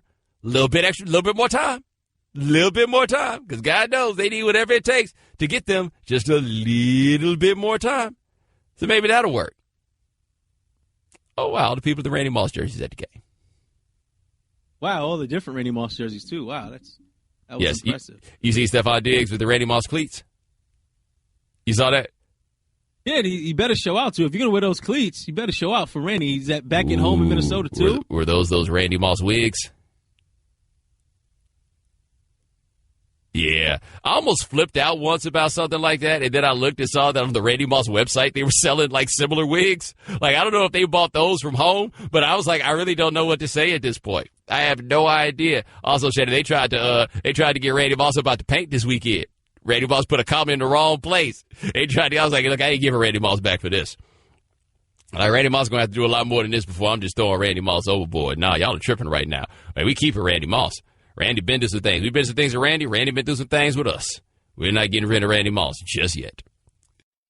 Okay, Kevin, for the grand prize of $1 million, what color is the White House? I know this. 5 seconds. Oh, switching to Geico could save you a bunch of money on car insurance? Okay. Judges? That's true, Kevin. They'll allow it. Congratulations. You're a winner. Woo! Geico, because saving 15% or more on car insurance is always a great answer. The Right Time with Bomani Jones. Ladies and gentlemen, welcome back to The Right Time. My name is Bomani Jones. Thanks for listening on ESPN Radio and the ESPN app. We are presented by Progressive Insurance. Spencer Hall of SB Nation will join us next segment. Toss some college football. Spencer Hall will join us at 6:30 Eastern. That's the old soul song of the day, Izzo, H-O-V-A, by Jay-Z, as the Blueprint was released 16 years ago today. Rather unfortunate day to try to release a CD, but it worked out okay, I suppose, for him. Turned out to be a classic, and, of course, the turning point in American life is 9/11 in a much less significant way. This is the turning point in the Jay-Z career. Just worked out that way. 888-729-3776. That is our telephone number. We were talking about this first Sunday of NFL action. Let's hit the phones. Talk to Kenneth in Virginia. Kenneth, thanks for calling The Right Time. Well, hello, Bomani. Hello, Shannon. Bomani, I don't get to listen to your show all the time, so this question I'm going to ask you, you might have already discussed it. And then I also have a quick comment. On Thursday night, we know that the football isn't that good, but would not the NFL be good by taking one of the Monday night games instead of having two Monday night games and moving one to Thursday, and thereby it gives, all the teams like a 10-day rotation between playing on Thursday night? And also, before you answer my question, I do know a white Jerome. I used to work with, and I'm friends with his niece. Absolutely. I can tell you where he lives. I won't give his name, but he lives in West Central Minnesota. Yes, sir. Really? Now tell me this. Does he keep it to himself that he's white Jerome? I'm assuming he go by Jerry. Oh, no. He doesn't keep it to himself at all. Nope, he goes by Jerome. Oh. I'm not going to give his last name, but yeah, absolutely. Oh, okay. We got a full-on Jerome. Well, Kenneth, I appreciate the call. I thought he was passing, like Jerome Seinfeld and Jerome Richardson, the owner of the Carolina Panthers. I didn't know he was owning his role. Also, you can't have everybody playing on Thursday unless everybody going to take the day off from work. You need to play some afternoon games, right? Like Thursday night only allows you to play at night. So that's what he was saying, right, Shannon, that everybody should play on Thursday? Yeah, that's a little tough to pull off. 888-729-3776. Talk to Percy in Los Angeles. Percy, thanks for calling The Right Time. Hey, Bo, what's up? How you doing, bro? Doing all right, man. Hey, listen, man, I roll with you every day on my way home, but you made a comment earlier, the Lions and Matthew Stafford. Father did something dirty to me when I was about 5 years old. He took me to my first Lions game and turned me into a Lions fan. And I've been a Lions fan ever since. And I'm hoping that I don't die before they get to a Super Bowl. So I wouldn't care, Bomani, if Matthew Stafford came from behind, from sideways, or from the other side of town. A win is a win. I just want to win, and St. Louis lost. And, hey, Odell, check it out, Odell. Do me a favor, bruh. Sit out one more week. Prove your point, dog. Thanks, Bo. I appreciate it, man. Prove your point. One more week. Prove your point. All right, 888-729-3776. That is our telephone number. Poor Chuck Pagano. Chuck Pagano said they got their keys kicked. He said, obviously, we were dominating this football game. All three phases out coaching this football game. It's my responsibility falls on me. I didn't do a good enough job of getting this team ready. I was going to look at something else that's not on the screen right now. how? Like, Tolzien threw 2 pick sixes. Like, let's just run through this. Tolzien threw 2 pick sixes. Andy Dalton had 5 turnovers. Who else was just good and terrible? Who else we got on that poll? We got a poll about the good and terrible quarterbacks for the week. We had, did we put Tom Savage on there? Tom Savage didn't have a fighting chance, but you still on the list. You played bad regardless of how it spins. We had so many people, like people who have been responding to this poll on how bad the quarterbacks played. I've seen 4 or 5 answers that were off the poll, and while I don't agree, I could see what they were talking about. Yes, the official poll on the ESPN Radio Twitter account was which QB had the worst day yesterday? Scott Tolzien, Andy Dalton, Brian Hoyer, or Tom Savage? Yeah, like you could forget about Brian Hoyer if you tried hard enough. Joe Flacco, they won the game. Shannon, they only let Joe Flacco throw the ball 17 times. That was it. They ran the ball 42 times, Baltimore did. And here's the thing about that, Shannon. Name Baltimore's running backs. I got Jamal Lewis. Seriously, you know who they're like? They had one guy get 19 carries, another one get 21. I bet you might be able to name one. Does the name Terrence West ring a bell? No? That's what I thought you might get. How about Javarius Allen? No, that's their running backs. They chose to give the ball to those 2 dudes. Each of those 2 dudes had more carries than Joe Flacco had pass attempts. Not that long ago, Joe Flacco was the highest paid quarterback in the NFL. Just to be clear, Joe Flacco, 9 for 17 for 121 yards. Joe Flacco played badly. Joe Flacco was the best quarterback in that game for Andy Dalton, went 16 for 31 for $170 and 4 interceptions. I watched that game, by the way, with somebody who put money on Andy Dalton. And the only thing that I can tell you from being there with someone who put money on Andy Dalton, don't put money on Andy Dalton. I don't feel like that does anything good for anybody's life. Like, even if you wind up winning the money, I don't feel like it's good for your soul. It doesn't really do anything for you. How'd your man Mike Glennon do? I completely forgot about Mike Glennon. He is still in the NFL. He got to start. Ooh, Shannon, it was a classic Mike Glennon game. I watched some of it. It was like, where do you think this pass is going? Short of the sticks. Mike Glennon, 26 for 40 for 213. Yes. I also realized I've been saying Mike Glennon was 6'8" when he's actually 6'6", and it's all because of that neck. Like, it's almost like I make him 6'8" because I feel like it's really, like, I don't know how I do that, right? Like, I just made him 6'8" all because of that neck. Does he have the longest neck you've ever seen? Right up there. Think about it. You ever seen him wear turtleneck? Nope. You know why? Because they don't make him long enough. You would have to put a 3rd sleeve on that shirt. Or maybe you have seen him wear a turtleneck and you didn't know it was a turtleneck because his neck's so long. See what I mean? See what I mean? Like, he might be out here wearing turtlenecks to, like, cover up the long neck. And you're like, for all we know, we don't even realize he's been wearing turtlenecks every day. We have no idea. His neck is actually longer than we think it is. They might have made a special Mike Glennon turtleneck jersey. And we just simply had no idea.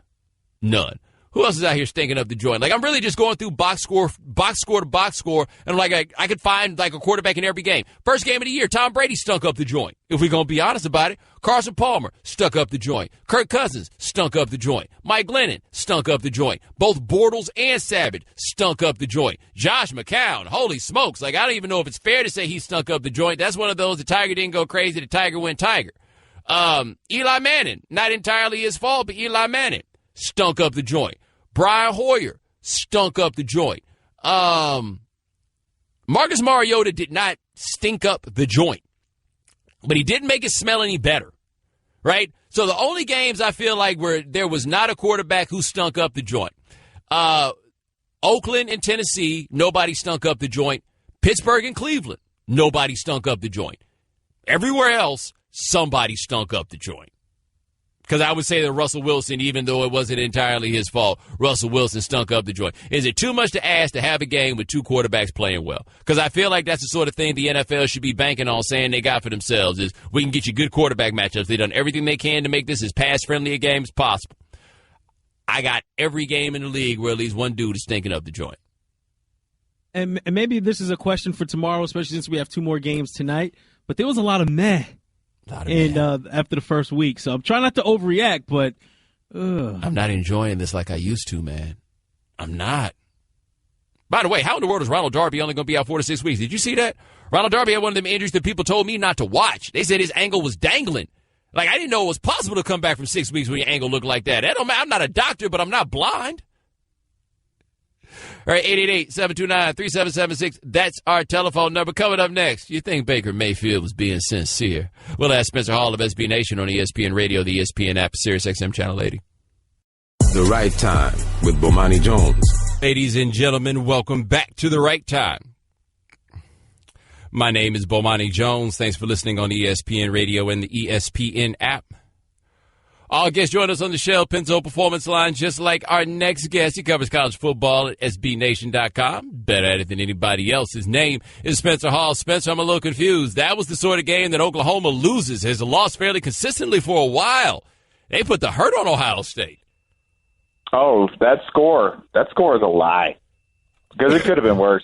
There's 2 red zone turnovers, right? And that in itself killed a couple of scoring drives in there. And it really, that should have been, it could have been like 40-17 or 42-17. It could have been up there because what they did was outgain them by 100 yards, gain more first downs to dominate the game with what? What was Baker Mayfield working? Who's his bell cow running back right now? You know, like your Adrian Petersons, right? Your Oklahoma name back. He doesn't have one right now. He doesn't have a receiver either. You know who their leading receiver was? And I pointed this out today, and I will point it out for the rest of my life to show you how good Baker Mayfield is. His leading receiver was an H-back, a fullback who had 98 yards. That's all Baker Mayfield had. Himself, a fullback, and no regard for human life. It is amazing. Well, the one thing I find interesting with Baker Mayfield that's good for him is we can appreciate him as a great college quarterback without getting caught up in the other stuff. Somehow with Lamar Jackson, we've taken a referendum on him on how he's going to be the NFL, and we have forgotten, holy smokes, he's good. Yeah, he's like hard to talk about without like saying things you can't say on the radio, right? like he's almost like FCC fine worthy when you talk about how good he is. And the scary thing was, and I know it was against UNC's defense, okay? But watch Lamar Jackson on UNC. Just go watch the cut-ups. Go to YouTube. Somebody's already cut it up. Watch everything he did against UNC. His ease in the pocket, his decision-making, his flow, his understanding of that offense. He is now at the point where it doesn't look like he's working as hard as anyone else on the field because he's that good. Last year he was obviously faster, running around, obviously like this thing that was a little more talented than anyone else working between the sidelines. He is now this thing that is just making good decisions and measuring himself and still getting as many yards. Like he had 6 TDs and over 500 yards of offense, and I swear he almost didn't break a sweat against UNC. We're talking to Spencer Hall of SB Nation here on The Right Time. Now, one thing that's interesting when people start talking about him and what he'll be in the pros, and I think they're fair questions to ask, but processing information isn't one of them because Bobby Petrino basically tells his quarterback, protect yourself. Everybody's going out for this route. Yeah, and you should also consider this. Protect yourself and or Lamar Jackson always has the option to run, right? So when it comes to information being processed, Lamar Jackson always has one more option than everyone else. Maybe 2 more depending on the run play or the run option being called, right? So, whereas every other – I always think when there's a mobile quarterback, their options actually get trickier because they could create on the way. So the menu's actually bigger.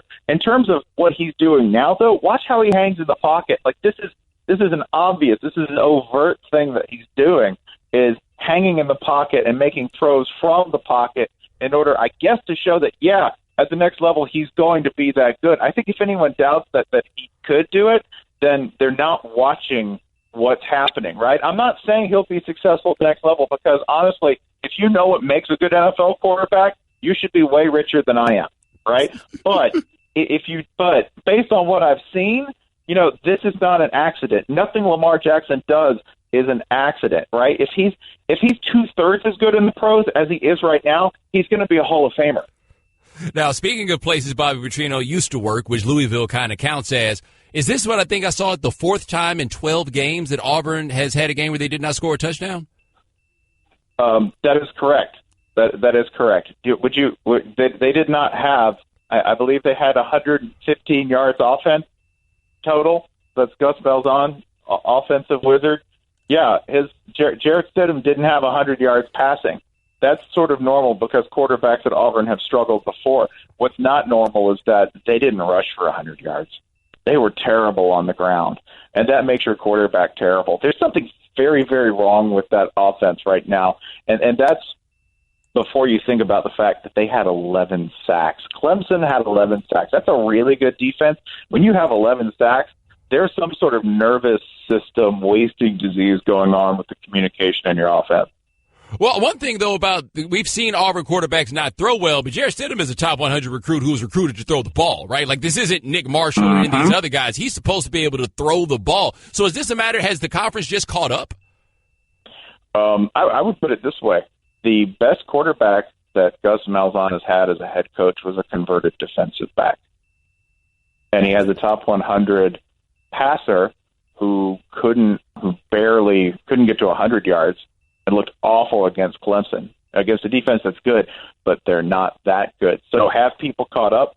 Yeah, it's entirely possible that they've caught up in terms of what Malzahn does and that they're not adapting. The rest of the season will play that out, but it's weird that over time what Tuberville became at Auburn, which was a defense-first coach struggling for anything like offense, is what Gus Malzahn's become over time.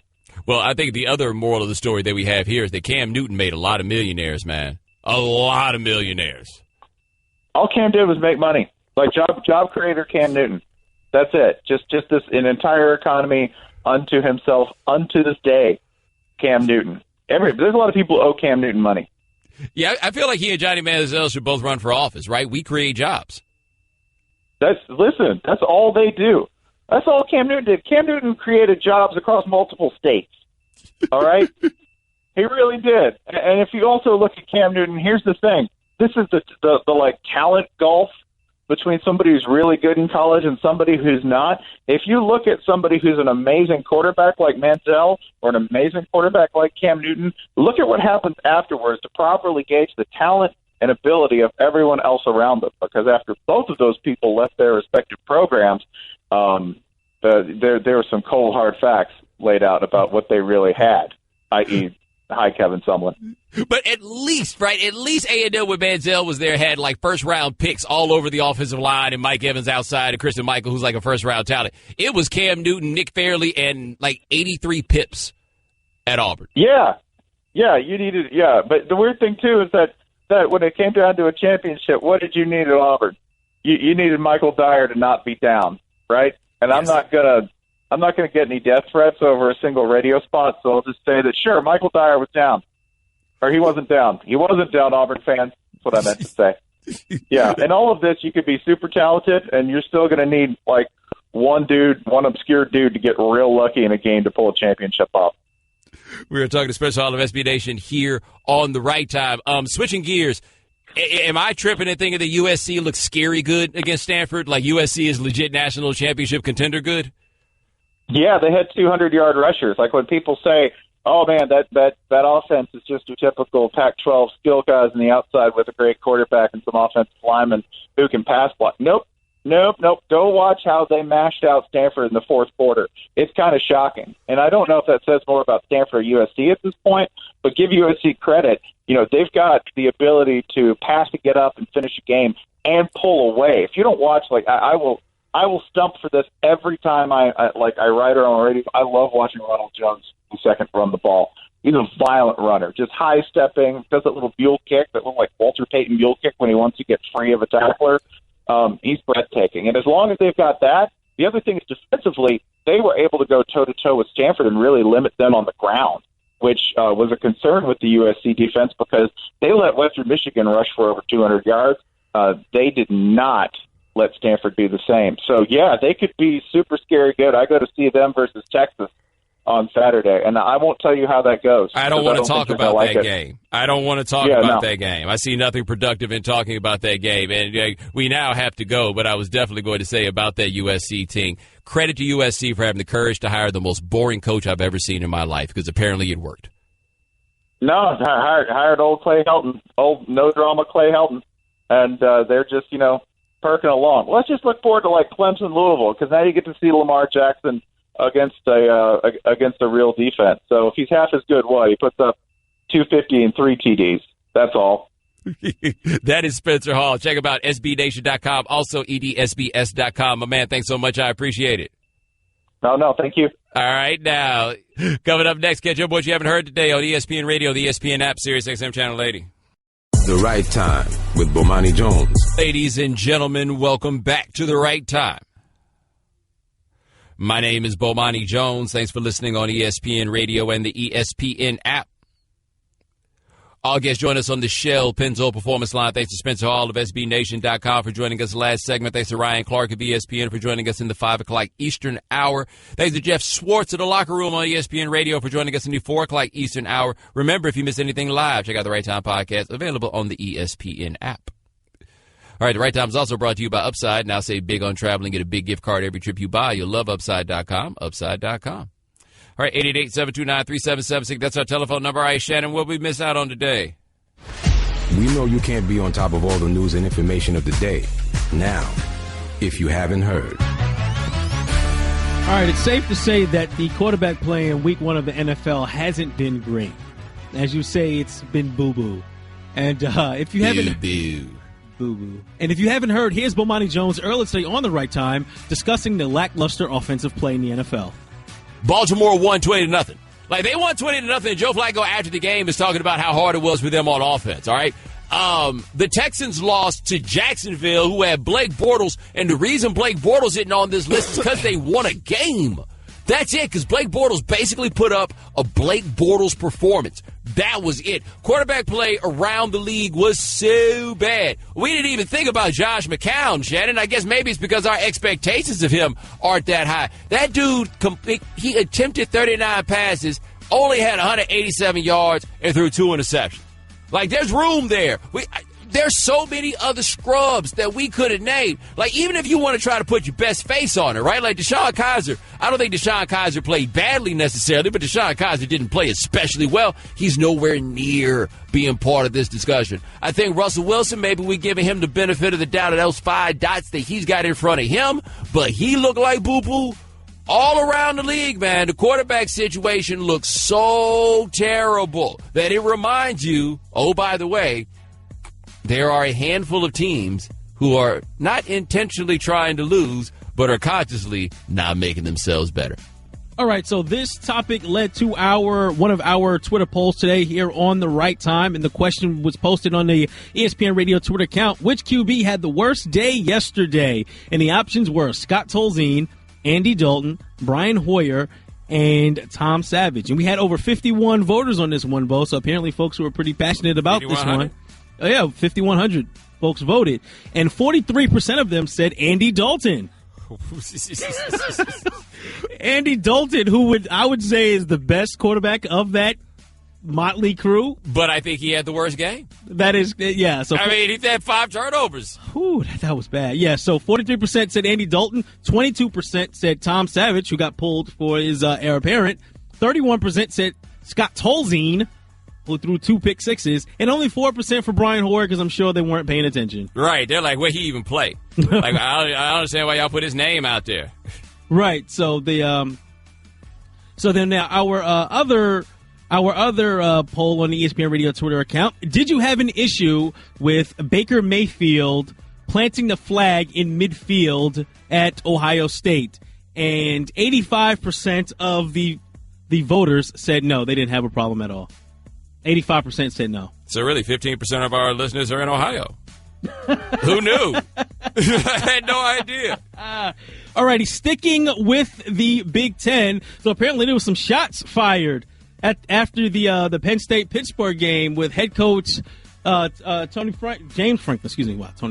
James Franklin said, yeah, beating Pitt, it wasn't a big deal. But most important is we're 1-0 this week. And we were able to get a win. You know, that's what this was for us, guys. I know last year for their win it was like the Super Bowl, but for us this was just like beating Akron. Whoa. I was going to ask something completely different, but that kind of stunned me.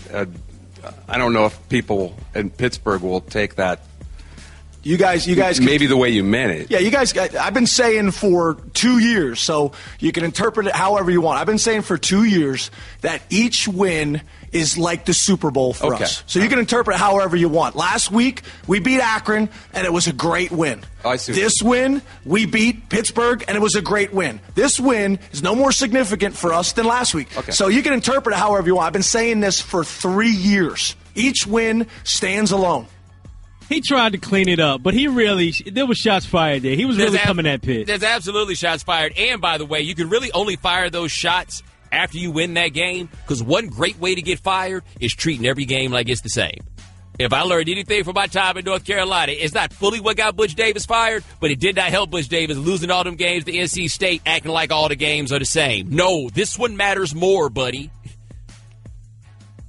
Yes, and last and certainly not least. So last couple weeks here on If You Haven't Heard, I've talked about Pennywise the Dancing Clown, of course, of the It movie. Well, apparently a lot of folks out there were very curious about the movie, so much so that its opening weekend, it grossed over $123 million, making it the largest opening ever for a horror movie and the largest September opening of all time. To go see a scary clown. That neither of us is here for. I'm good. Nah, dog. I was like, I'd spend my whole time just keeping my eye out. Just looking at it. I'll listen to what the movie's doing, but nah, man, head on swivel. Well, ladies and gentlemen, thanks so much for joining us here on The Right Time. We do this every weekday, 4 p.m. Eastern. That is Shannon, Allie, and David. Thanks for listening to The Right Time podcast. Please come back tomorrow for more. And don't forget to listen to The Right Time with Bomani Jones from 4 p.m. to 7 Eastern on ESPN Radio and the ESPN app.